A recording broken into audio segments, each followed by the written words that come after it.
In.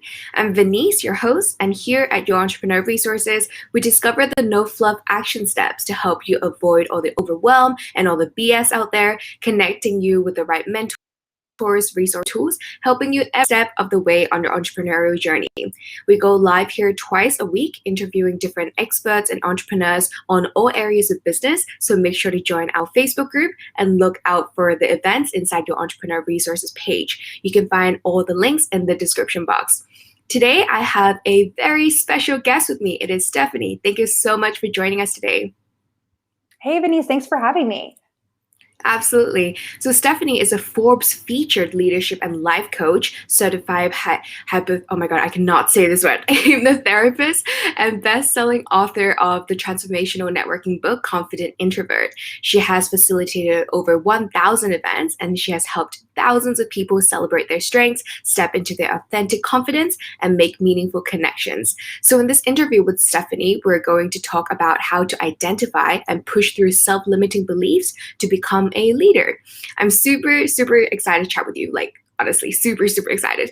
But before we dive in, I would love for you to share more about your journey with us. Yes. Okay. So my business, you hit a lot of nails on the head with that bio. Thank you for that. So Stephanie Thoma, hello. I'm a leadership and life coach, and I work with clients on uncovering self-limiting beliefs to be able to feel less anxious, more confident, connect with other people, and rise into their leadership potential. So that's in a nutshell what I do. And I didn't come out of the womb doing this. So there was a journey involved. And how I would describe that journey is, so I'm in personal and professional development. And of course, we all need to develop in those ways, right? And we naturally do, because that's just how our society is structured. You know, we grow up, we grow older, we attain work. So it kind of, a lot of my journey has been involved in being attuned to different struggles in my life and flipping them over and seeing how can I make this better for myself and other people. So, for example, growing up feeling a really intense sense of disconnection and then becoming a community builder as an adult. And yes, and when it comes to being an entrepreneur, getting comfortable with failure and rejection in some corporate settings and finding success when I took on a more entrepreneurial path. That's amazing. I think that a lot of people go into, you don't necessarily go into entrepreneurship thinking you're going to be an entrepreneur or know exactly what you want to do.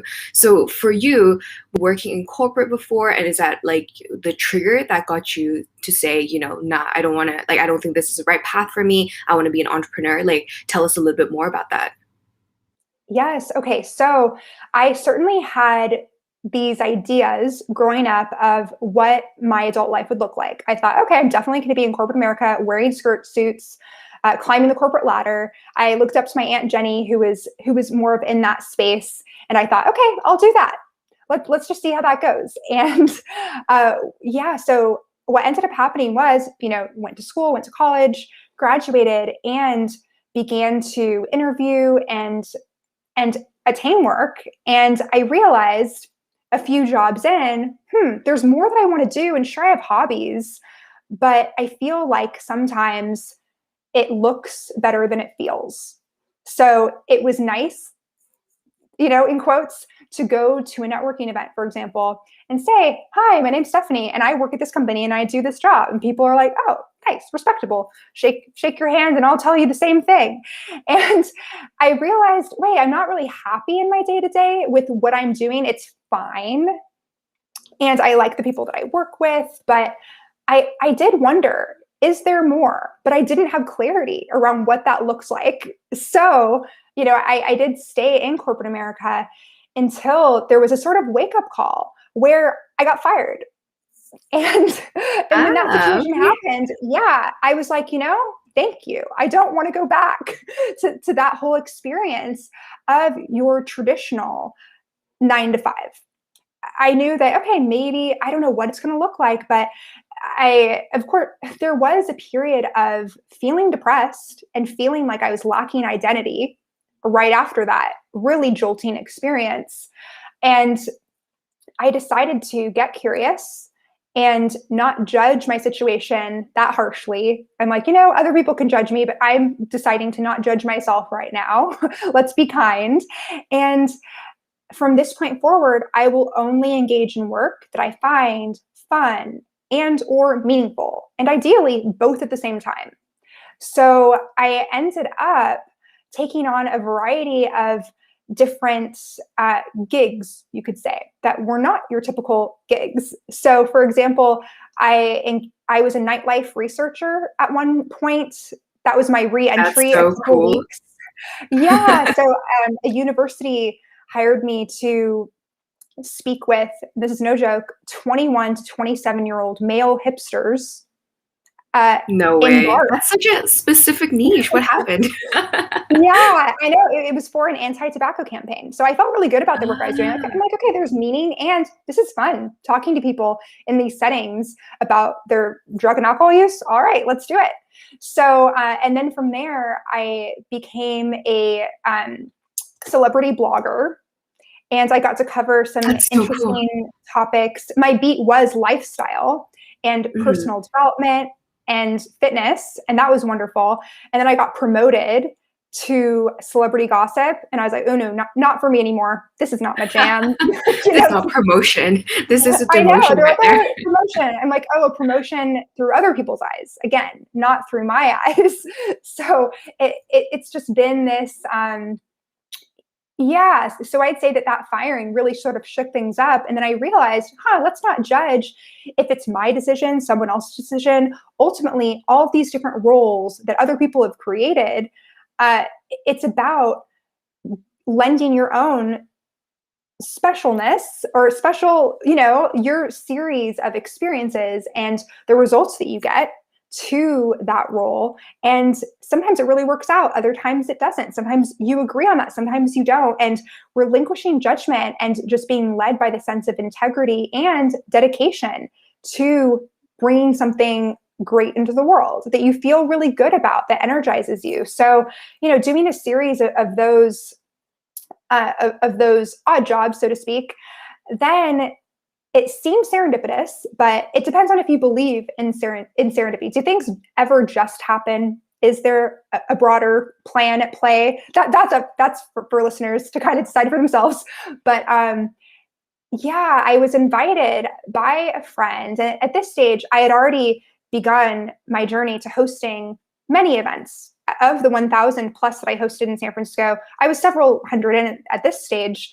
And I had been moderating panels and typically been the person interviewing other people. And a friend invited me to be a speaker at her meetup. And I was introduced to her through a Wow. networking friend that I made. It's all very, everyone's connected. And I created a talk, and it was networking for introverts. And because I thought, okay, these are two topics. And this was the catalyst that inspired my book, Confident Introvert, as well. Networking for introverts is kind of the basis. And it was something that really just poured out of me in a sense. I did have a friend help me through the topic, because when someone asks you, okay, what are you an expert in? Present on that to my audience. I'm like, okay, what am I an expert in? It had been this journey and I didn't know. So there Mhm. was some digging to do. And what I found helpful was making two lists. So there's one list of things that people know me for. What am I already known for? Let's not reinvent the wheel entirely, although you can if you want. And then another list of what feels like a secret. What do people not know? So networking and community building in San Francisco at that stage in life, people knew me as that, someone that brought people together routinely. And what people didn't know, and in fact, I thought the opposite was, people thought that I was extroverted, but I get my energy from solitude. Even though I'm bubbly, even though I like talking to people for certain periods of time, it doesn't mean that is my sole source of energy. So I put those two things together, and created that experience. And the content, as I alluded to earlier, really just flowed out. It didn't seem hard. And I gave the presentation, and from there were invitations to coaching in terms of people ask, like, can you coach me on the transformation that you've made? I want to go to networking events. I want to host things. So I began to take clients, not just career coaching clients. One of my hats was doing resume reviews and career coaching earlier on. And that transitioned into networking strategy coaching to help people gain a level of social fluency and comfort rooted in a deeper sense of self-knowing and connection. Wow, And that's so now, powerful. oh yeah, thanks. It's, and today it's really transitioned into leadership and life coaching, where these are all pieces. Sure, there's the professional development piece of knowing, okay, here are the tactical ways. These are one-liners you can say when you approach someone, but it's deeper than that. People know when they're being fed a line. And if you don't deeply know and like yourself, then it's going to be a lot harder to be able to be out in the world and be visible and connect and lead. Absolutely. There are a few things I do want to say, so let's come back a little bit. But I think the fact that you said, you should do something that feels truly right to you, it should feel good for you. That is so important, because I think a lot of people, like what you said, your aunt as well, you go into a corporate job and then you stay there for, basically the rest of your life. And that's how it's supposed to be, everybody walks that path. But for some people, like for most people, you should be doing things that you're passionate about, things that make you feel good, just like what you said, and things that you can wake up feeling energetic about. So I think that's so important, and everyone needs to hear that message. And I also love that you tried out different things before you settled down and said, okay, so this is the thing for me. If you didn't have that opportunity to, try out the nightlife speaking gig, or like your corporate work job, and then blogging, these different things, you would know that this is the right path for you. This is the thing that makes you feel good. So I absolutely love your journey. I think that, a lot of time people think it's A to B. No, it's not. It's A to like a gazillion. Like, it's never going to be like a straight path. It's going to be, like a lot of roadblocks along the way. And it's okay, like it's okay to run into obstacles or like make mistakes, because no mistakes is, like bring you backwards. It's everything is moving you forward. So I love what you said. When it comes to like the networking part, like networking element, I love what you do. I love like the connections and the collaborations that's built through, like connecting with other people. So what do you think? I know you have a book about being a confident introvert, confidence for introvert. Yay. Awesome. What do you think, like, why, first of all, why is networking such an important factor for people, especially entrepreneurs? What do you have to say about that? Yes. Okay. So many of us have heard the quote, your network is your net worth, and it's not what you know, it's who you know. And I'm like, okay, I guess I agree with those quotes to an extent, but I like to put a more human touch to it. So essentially, why networking is important is because we are social beings. It doesn't matter if you're an introvert or an extrovert, really. What matters is that we're hardwired for connection. And if we don't have that, it's going to be a lot harder to reach our potential, because there's so many ways in which we help each other. Let's say in a tangible sense, it could be a business sense or a personal sense with our friendships. And just knowing that you have a tribe, so people that understand you, people that are there for you, and vice versa. There's just something really to be said about that element of feeling connected and being able to allow yourself to shine, and doing that deeper introspective work to allow for you to make these connections that feel authentic and lasting. So that's kind of how I begin to reframe that conversation. Yeah, for sure. So, what kind of tips or what kind of action steps would you recommend people to take, like right away, to help them, be more confident when it comes to networking, especially because everything's online these days? How would you Mhm. suggest people, like bring that confidence and convey that over the screen? Yes. Okay. So I will say that a large part of my journey was attending and then hosting a high volume of events. And I'm not saying that you need to attend or host 1,000. You can if you want, but there are other ways to go about it. So if you'd like to feel more confident at networking events and in general, it's important to understand what's getting in the way of feeling confident. So, oftentimes, what I found with the clients that I work with is a barrier to confidence is debilitating social anxiety. And underneath the surface of that is our feelings of unworthiness. And wait, do people want to hear what I have to say? This questioning of not knowing your worth as a human in relation to other humans and feeling like, oh, I'm the most junior person in this room, so I don't deserve to take up space. And these are not realities. These are not truths. The only truth in that scenario is that, okay, sure, maybe people in this room are more established than you right now. However, if we go back to that human piece, and when we get to a place where we fully know and have internalized that, okay, someone who is further along, less far along, all of our worth as humans on a fundamental level is the same. And when you approach people with Absolutely. that same level of respect, people see that. So when you feel deeply confident because you know who you are, you know your inherent worth that no one can take away, um, then there's something that you feel that feels really good when you talk with people with the same level of respect and focus, where you're not necessarily that nervous to speak with someone who, let's say, is the CEO of a Fortune 50 company, because you're like, oh, cool. Like, how can I relate to you? What do you do on the weekends? It's more about that connection, and people resonate with that more. And then there could be someone at a virtual or in-person event that looks at you and they're like, oh my gosh, that person.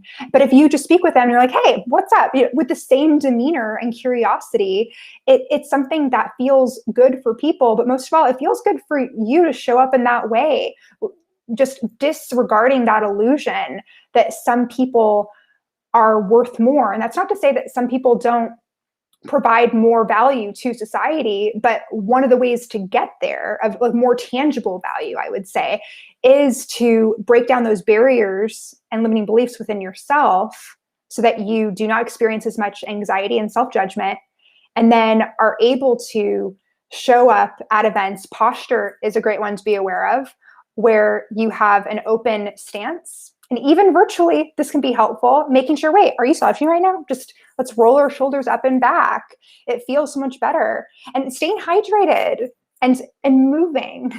That can be going on a walk every day. That can be dancing a little bit in your room, whatever it looks like for you. I love what you just said. I think that actually ties in so well back to the topic of self-limiting beliefs, because that's definitely one of them, feeling like you're not worthy or you're not good Mm-hmm. enough and you're not on the same level, which I completely agree as well. It's like when you run into a celebrity, right? You get that like anxiety. You're like, oh my gosh, like it's that movie star. I actually saw Leonardo DiCaprio one time and I was just like I don't even know what to do right now. I mean, that's kind of different, but when it comes to like networking events and going and meeting other entrepreneurs and even famous online marketers or like people Mm-hmm. in your industry, it can feel very like there's that little bit of like a, oh gosh, like I don't know if I'm worthy. What other Mm, self-limiting beliefs do you think there are that trigger and make people go like have that little anxiety and the little butterflies flying in their stomach? yeah. Okay. So this is actually a part of my journey that I haven't spoken that much about, that I feel has also helped increase my confidence. So in college, I worked in the green room at the Pollock Theater. So we would regularly have celebrities coming in and out of the green Wow. room. And my job was to help them feel comfortable and just ask, hey, do you need anything? I'm here. Do you want to talk about anything? Just because being able to see different celebrities, and these are people who've been in movies, been, on TV, who seeing their social anxiety before getting on stage. I'm like, oh, interesting. You have that too. And I didn't say that, of course, but it was an observation that I made. And it, we are all human. That person that you could be so nervous to say hi to, maybe they're nervous to say hi to you too. It's not linear. I Confidence love is not that. Oh linear. my gosh. Absolutely. Oh my gosh. I love that. This is a quote of the episode. Confidence is not linear. I love that. Yeah. So, do you think that, for example, say there's someone in the audience right now that is thinking, okay, I go to these Zoom meets or these summits and these different networking events online at the moment, but I feel so like paralyzed. Like, I don't know how to, like pitch myself, that elevator pitch that everyone's talking about. Like, Mhm. how do I present myself, my business in a professional yet memorable way? Do you have any suggestions or any tips about that? Yes. Okay. So I am an advocate of being able to say what you do clearly and succinctly. So, for example, there's a formula for this. And this is something, it's not something that I made up. It's something you can find online, but I'll just tell you. So basically, you say, hi, my name is, I do X, I help X do Y, whatever it is. So just fill in that formula of just getting very succinctly one or two sentences and just try to say it in a way that's not boring, but also not too cutesy. So I'll give you an example. You don't need to call yourself a marketing ninja, for example. um, but but yeah, you can. This is something that can take some market research too. So if you'd like, when you're in different situations, if you're attending, let's say, one or two virtual events per week, I love and I would highly recommend that you prioritize ones that allow everyone to go around and introduce themselves for 30 seconds or a minute. That gives you practice. And sure, you can practice with friends or on your own, but there's nothing like when a room full of virtual strangers are virtually looking at you and it's time to say that pitch and write it down, practice it, and A B test it. See if there's one that feels better than the other, feels more authentic, or maybe other people have a better reaction to it. They're like, oh, that's fine. Maybe you just tweaked a couple words. And this isn't to say to script your whole conversations. Please don't do that. But just to have that sentence really roll off your tongue so that whenever you're in an environment where you don't have a lot of time, such as in an elevator at some point in the future, you'll be able to just say, oh yeah, hey, this is what I'm up to. And I would not advocate for you to ask the question, what do you do in a typical circumstance? But just because it's Okay. so, um, it's really overdone and it's not personal. And it can seem like you're sizing people up. Like, oh, what is your job? What is your title? Are you successful enough for me to spend time with? That's a perception. And it also gives the impression of being a novice and not knowing what else to say because it's a very, it's just a conversation starter that's not interesting. It doesn't really, it gets to the point, but it's not Mhm. personable. So I love Yeah. starting questions. Yeah, I love starting conversations with people by asking what's something that you're working on that you're excited about, and it could be personal or professional. Let's say that someone is doing a side project and it's not part of their paid work, but they love it. Then they can talk about that, and it opens up so many new doors.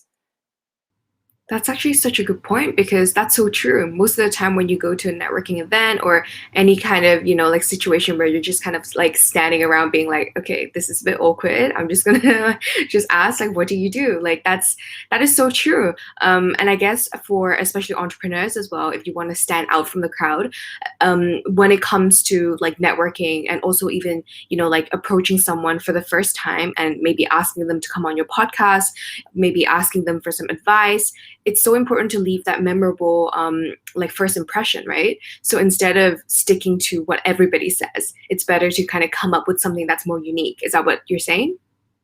Yeah, yeah. And this is something, let's say, I advocate for having your own unique interests.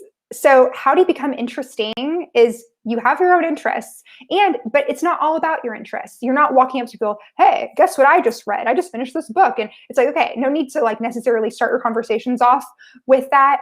But it's more important to establish rapport and interest in the other person, get to know them. Think of the conversation, the initial conversation, as a scavenger hunt where you're looking for what you have in common, different ways that you can relate to one another, and where it's not about any competitiveness of like, am I better? Are they better? It's like, okay, no, again, back to that human value proposition from earlier. It's about, yeah, what are they up to? What lights them up? And then to also, of course, share yourself and what you're up to and what you're into.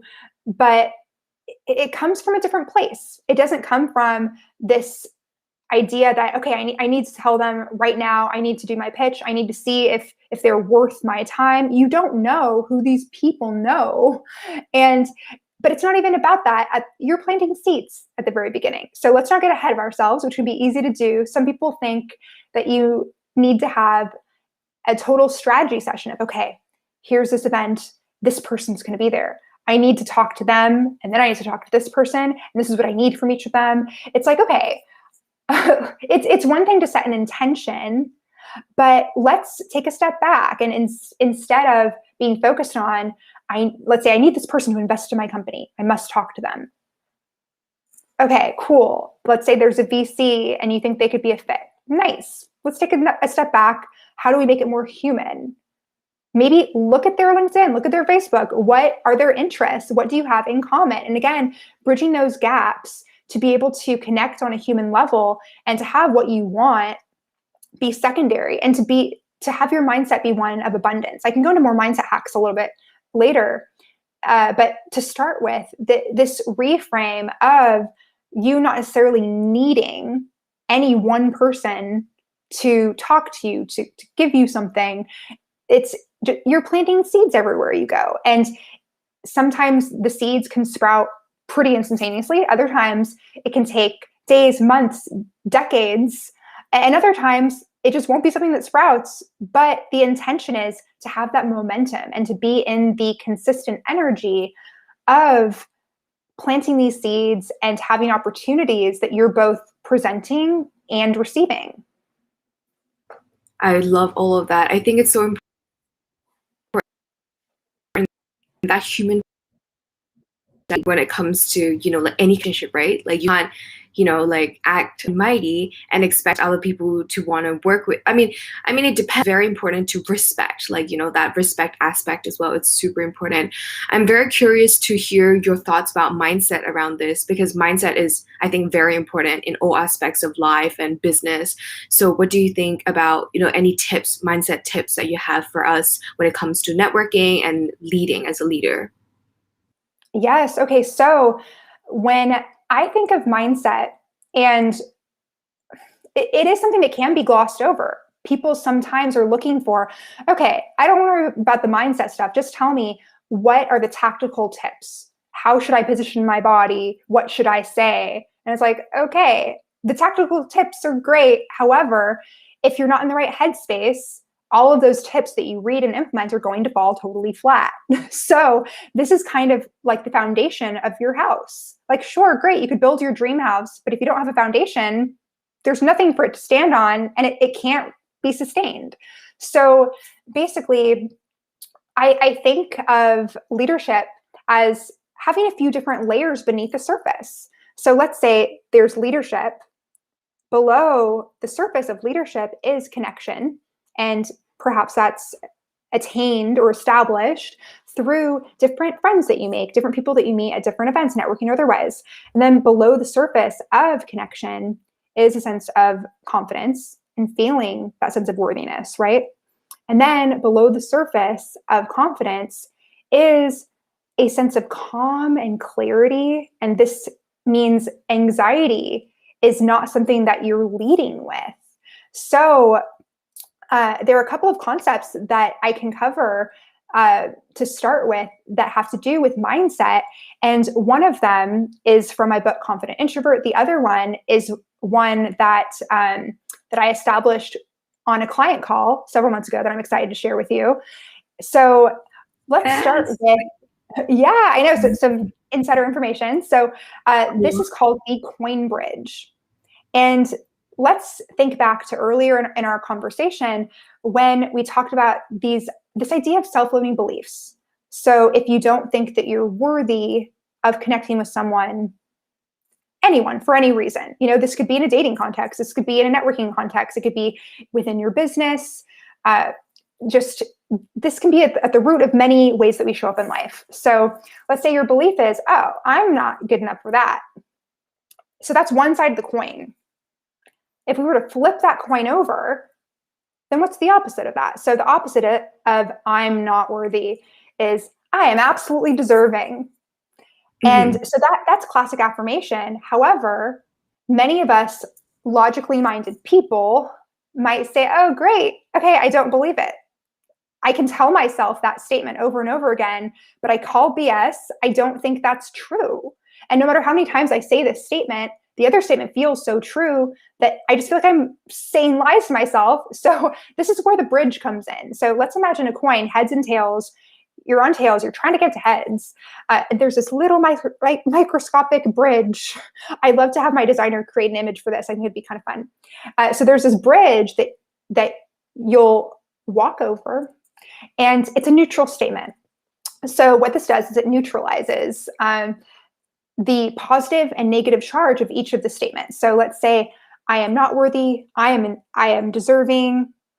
Then what's the middle of that? Maybe the intermediary, less charged, is I'm okay. I have some things of value to offer. Okay. So that's not insanely I'm amazing, but it's not like, oh, I'm so horrible. It's in the middle, somewhere in the middle. So you'll figure out for you whatever that middle statement is. That's your bridge.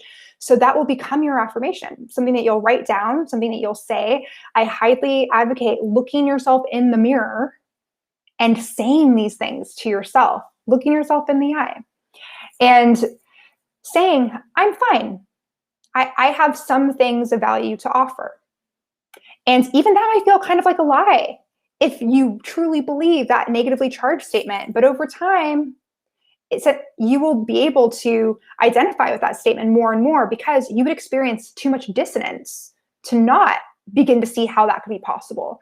And then that becomes your new tails, and then your bridge is shorter. So this is, let's say, if you've tried affirmations and if they haven't worked for you, this is another way that you can begin to sort of flip that script in a more incremental way to shift those beliefs so that you have an opportunity to feel confident, connect with people, and be invited into leadership positions and also create those positions for yourself. That's absolutely amazing. I love that. I'm going to link, if you have an image of that, I'll link it in the show notes for sure so people can check it out for themselves. Yeah, thank you. I think that we can talk on and on forever about this, and I do have to let you go very soon.